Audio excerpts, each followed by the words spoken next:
wealth, fame, power. The homies watching in the video know what that line is from. And welcome to today's video. Ladies and gentlemen, we are here to talk about some heaters. We talked about my favorite weapons in Destiny history and talked about some very underrated weapons as well. This video, we're opening up the time capsule a little bit and we're talking about my favorite Destiny builds, alright? Now y'all know how we like to get down here. So we got 5 main ones and 3 honorable mentions. Now I do got to give myself a little bit of a disclaimer here, okay? I am a warlock main. There will be a little bit of bias, but I play all 3 classes, so each of them are on here at least once. All right, here we go. Let's talk about honorable mentions. Number 8, we have the Speaker's Helm Cenotaph Swap Support build. All right, look, what I say, Warlock main, here I am. What up with you? Speaker Sight is a relatively new exotic. Basically turns your healing grenade into a healing turret. You put this on Solar with Ember of Benevolence. You're upping uptime basically on all your abilities because of how long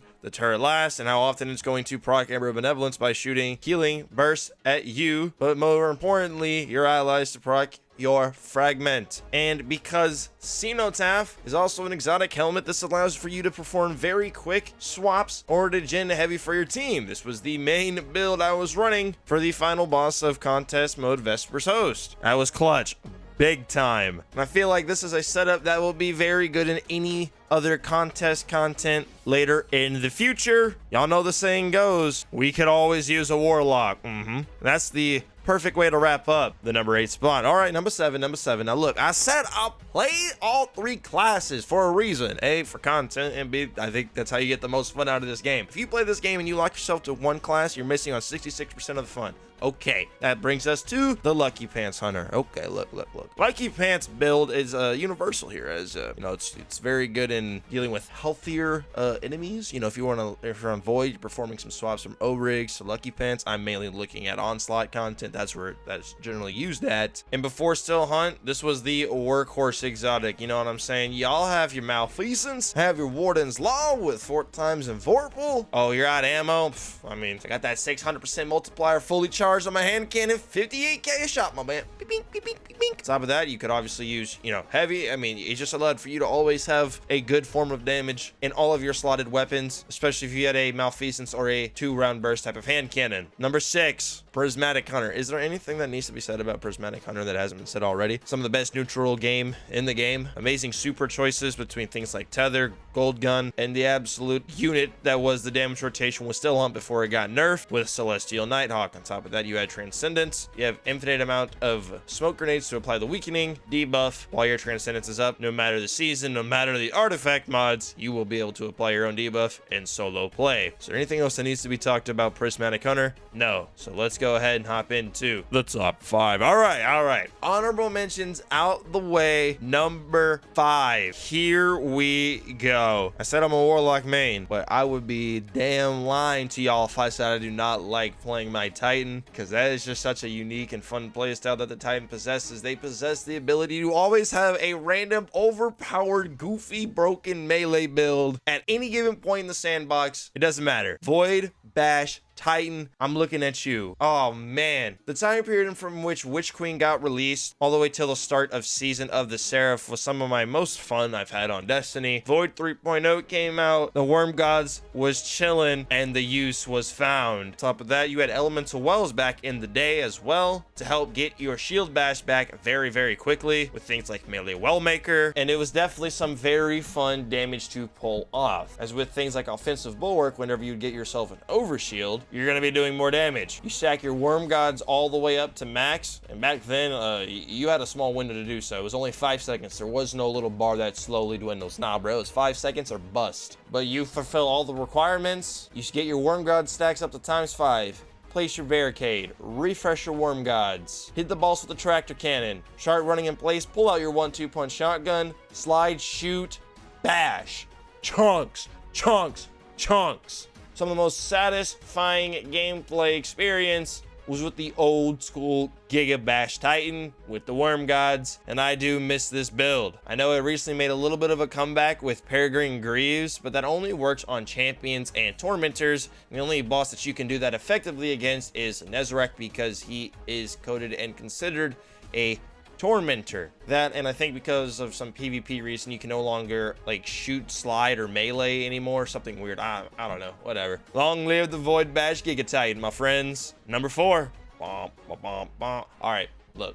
I just got done talking about a really fun, overpowered Titan melee build. So let me talk to you guys about a very broken Titan melee build. Y'all ever heard of the Banner of War aspect? Let me tell you, that aspect is madness. Obscenity insane, per se. The Banner of War aspect released with Season of the Witch in August of 2023. And while it took the community a little bit of time to notice its true potential, me and the boys, we was on that shit on day one. Yeah, we were like, oh, wait, nah, this shit's OP. Granted, we were just using 3 melee, super 3 melees with Synthoceps, nothing too crazy. But y'all know where Banner Titan gets, like, taken to the next level of, like, just what the hell levels of insanity and strength is when you add in a previously kind of just forgotten about, well, I want to say exotic. That Navigator Trace Rifle Catalyst came in clutch. Hold your reload button, look up, shoot your grapple point, shoot grapple melee, shoot grapple melee, shoot grapple melee, shoot grapple melee. That's all you're doing. That was it. Now granted, it could be a little bit funky sometimes, you know, especially first learning the tech, as they say. You'd, you know, whiff your grapple, miss the grapple point and waste it and just be like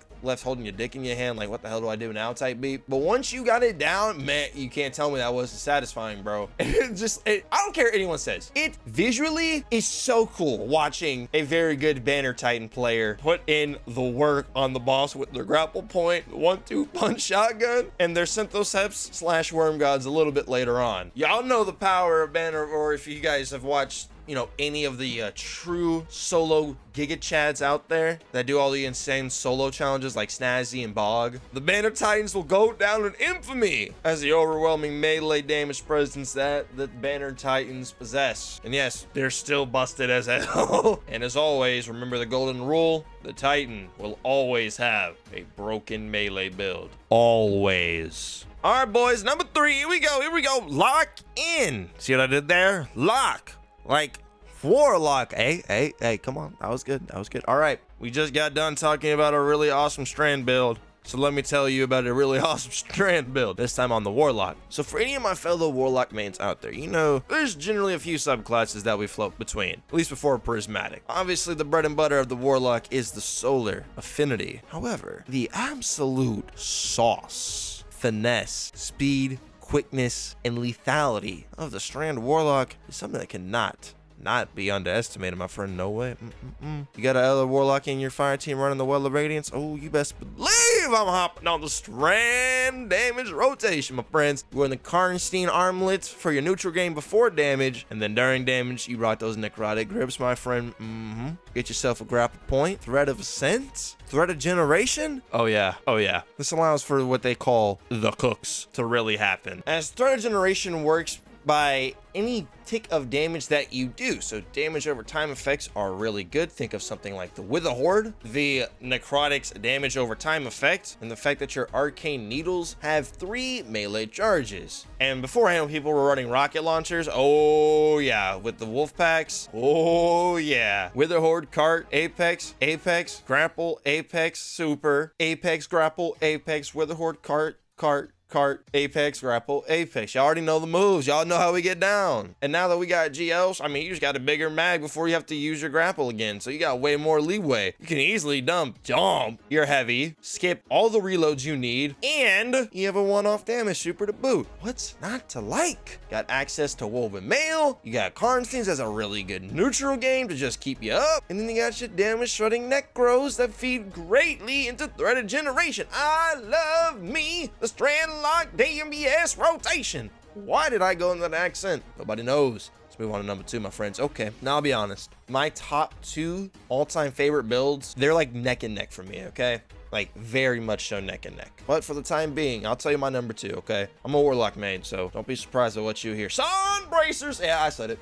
Look, man, I don't like to consider myself a meta slave, but sometimes, you know, the saying, if it ain't broke, don't fix it, don't reinvent the wheel, it rings so true to me. Like, oh man, I got all of this access to all this new, really good shit. I'm struggling to put together a good setup for it. You know what, man? Let me just take a step back, go to my bread and butter, give my heat rises, touch of flame, infinite resto, Sunbracer build, build, and we're good to go. We've made a Sunbracer build for every season, every episode since season 22, Season of the Witch. Yeah, Season of the Witch. We've been making a Sunbracer build, updating it for every new season, new episode, DLC, anything like that. There's a reason why, because I use Sunbracers more than any other exotic in the game at the moment. I know they caught that little nerf in final shape. I don't know, damn nerf. Well, no, I can't throw 5 grenades again. Okay, I get my melee back in instantly borderline, and I'll just get more infinite grenades. Like, it's not a problem whatsoever. The combination of things like heat rises and momentum transfer and ember of searing allow you to get your charged melee back absurdly quick, which is all you need for the Sunbracer builds, man. They're battle tested, have been proven to work in the clutch for any sort of difficult content, and there's a reason I'm always using them. So Sunbracers, I tip my cap to you. You've been on one hell of a journey. Remember, this is a vanilla D1 exotic that I think Xur sold for like the first 4 or 5 weeks of Destiny 1. Sunbracers have been there since the beginning. I gotta give them the respect. All right, fellas. Number 1, put your guesses in. What is it going to be? Anybody that has watched this channel knows exactly what it's going to be, but any new people out there, take a guess, because I'm about to spoil it. My favorite build all time, at least at the moment, was the good old Starfire protocol. Yeah, I know, nothing climactic or useful, but man, I love having me the infinite touch of flame fusions. That was the height of the double special meta. Dude, there was zero reason for anyone to be rocking with a gosh damn legendary primary back then. Yeah, what? And it was so creative what you could do, you know, shoot something, throw a grenade, shoot some more something, throw another grenade. Eventually, demo rocket with a horde, that's all you need. Rocket, grenade, rocket, reload, rocket, grenade. Like, it's just rinse and repeat that. It was kind of insane.